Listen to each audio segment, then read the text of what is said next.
میرے غزہ کے نہتے باسیوں، میرے غزہ کے پھول جیسے معصوم بچوں، اپنے سامنے اپنے بچوں کو موت کی آغوش میں جاتے دیکھتی ماؤ، میری بہنوں، میری بیٹیوں، میرے بزرگوں، میرے نوجوان بیٹوں، ہم پاکستان کے 25 ارب لوگ سب کچھ دیکھ رہے ہیں کہ اسرائیل نے ظلم و بربریت کی انتہا کر دی ہے،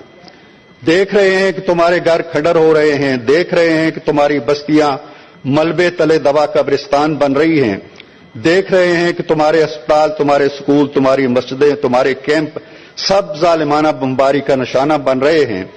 دیکھ رہے ہیں کہ تم بھوک اور پیاس سے بلک رہے ہو، دیکھ رہے ہیں کہ تمہارے لیے کوئی پناہ گاہ نہیں بچی، دیکھ رہے ہیں کہ چاروں طرف خوف، تباہ کاری اور غارت گری کے بھوت رقص کر رہے ہیں، دیکھ رہے ہیں کہ بچ جانے والے زخمی بچے کس طرح ماں باپ کی لاشوں سے چمٹے ہیں، ہم یہ سب کچھ دیکھ رہے ہیں، تمہارے دکھ درد میں شریک ہیں، لیکن میرے پھول جیسے بچوں، میری ماؤں، میری بیٹیوں، ہم تم سے بھی زیادہ مجبور ہیں اور بے کس ہیں،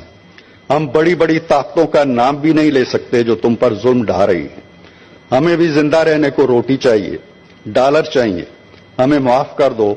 آج نیل سے کاشغر کی خاک تک 2 ارب مسلمان نہیں، راکھ کا ایک ڈھیر ہے، ہم بھی اس ڈھیر کا ایک حصہ ہیں، ہمیں معاف کر دو، ہم تمہاری مدد نہیں کر سکتے، تمہارے لیے کچھ نہیں کر سکتے، بس اتنی التجا ہے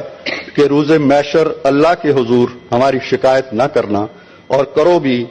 تو حضور انور صلی اللہ علیہ وآلہ وسلم کی آنکھ سے بچا کر کرنا، ہم کس طرح نبی رحمت کا سامنا کریں گے؟ اللہ تمہارا حامی و ناصر